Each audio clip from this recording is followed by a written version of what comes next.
It's been many years now since Nintendo changed the game with the Wii, the little motion controlled console which broke away from the competition and started a revolution.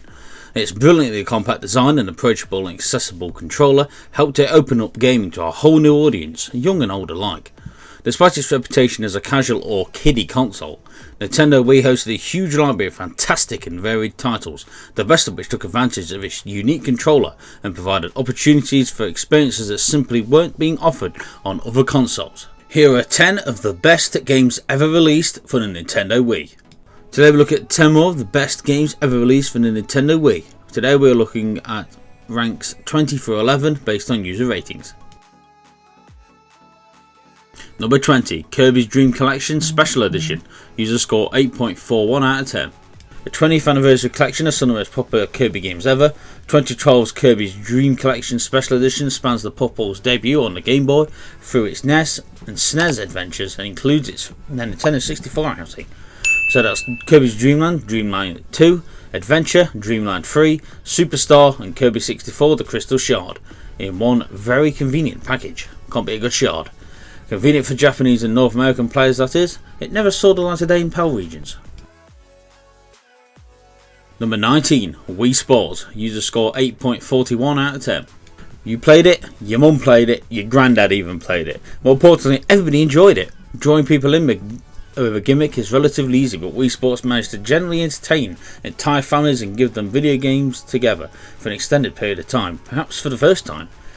This packing brought huge numbers of people together in silly me form and showcased the potential of motion controls to gamers from all generations. It's quite simply one of the most important video games ever made and the most killer of apps.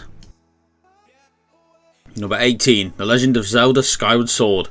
User score 8.45 out of 10. Showcasing the sort of swordplay we'd hoped Twilight Princess would contain, The Legend of Zelda Skyward Sword was a beautiful entry in a series which dared to try some new ideas, something the franchise desperately needed at the time of its release. It ultimately didn't get everything right, but we found the motion plus swordplay itself excellent. As the very first game in the Zelda timeline, it's essential reading for series fans, and while it has its naysayers, players look back at Skyward Sword very fondly. Number 17, Mario Kart Wii. User score 8.45 out of 10.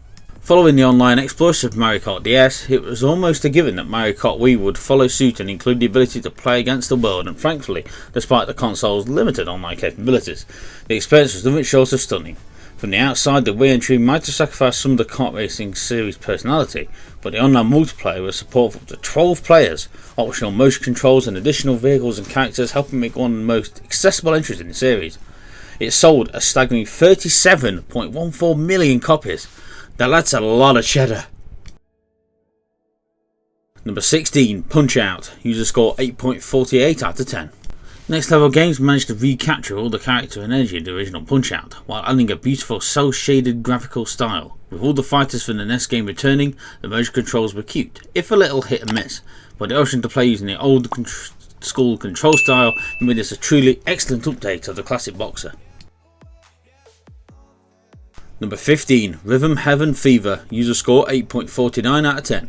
Bringing the handheld series to home console, Rhythm Heaven Fever, or Beat the Beat Rhythm Paradise as it was known in Europe, showcased the series' infectious beat-based surrealism on the TV for the first time. It's almost as fun to watch as it is to play. Not quite though. Number 14, Kirby's Return to Dreamland. User score 8.49 out of 10. Taking Kirby back into a classic style, Kirby's Return to Dreamland was a worthy returning, yet another glittering gem in the Wii's platforming lineup. With all the colour and creativity you'd expect and a ton of content to delve into, this was a wonderful trip to Kirby's Land of Dreams. Number 13, Fire Emblem Radiant Dawn. User score 8.5 out of 10. Radiant Dawn is a direct sequel to Path of Radiance. It could even accept save data brought over its predecessor, which boosted character stats at the start of the game. It was well worth doing too, as Radiant Dawn was noted for its high difficulty and any advantage was welcome. This Wii entry brought back Dark Magic into the fold and increased in scope and number of characters when compared to Path of Radiance, but wasn't the sales success Nintendo had hoped. Despite being proclaimed as an absolute pinnacle of the series, with many fans citing one of these two as their franchise favourites, the GameCube and Wii entries represented a low point sales-wise, which unfortunately signalled the retreat back to the portable hardware only. It took 12 years until the series would grace the television screen once again.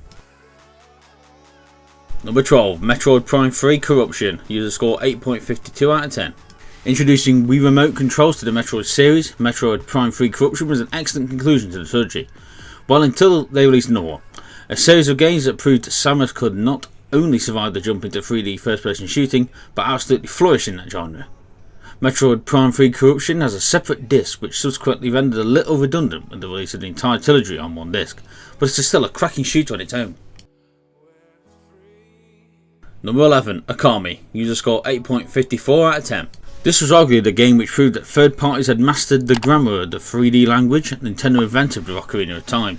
Okami is a gorgeous Japanese adventure with an oddball cast of characters, fabulous music, and an unforgettable art style. The HD version on Switch is probably the best way to play it these days, but the Wii port of Clover's PlayStation 2 original was a delight back in 2008. So that's it, so I hope you enjoyed. Of course, punch like button, leave a comment down below, of course, subscribe to this channel for my Twitter and Instagram links down below as always, and of course we are partnered with TubeBuddy. First link in the description for YouTube, link, tag dots for those other good stuff, so that's something that you are interested in and will find helpful like I did. First link in the description, trust me, I wouldn't know how you're going to like it. And of course, so I'll partner on the channel, so when you head down below, hit the join button, support myself and the channel, it'd be greatly appreciated for a huge benefits. But of course, you never have to, but if you don't, you have to subscribe and watch the next video. Okay, thanks so much for watching. I'll be next talk, so I'll see you all again very soon.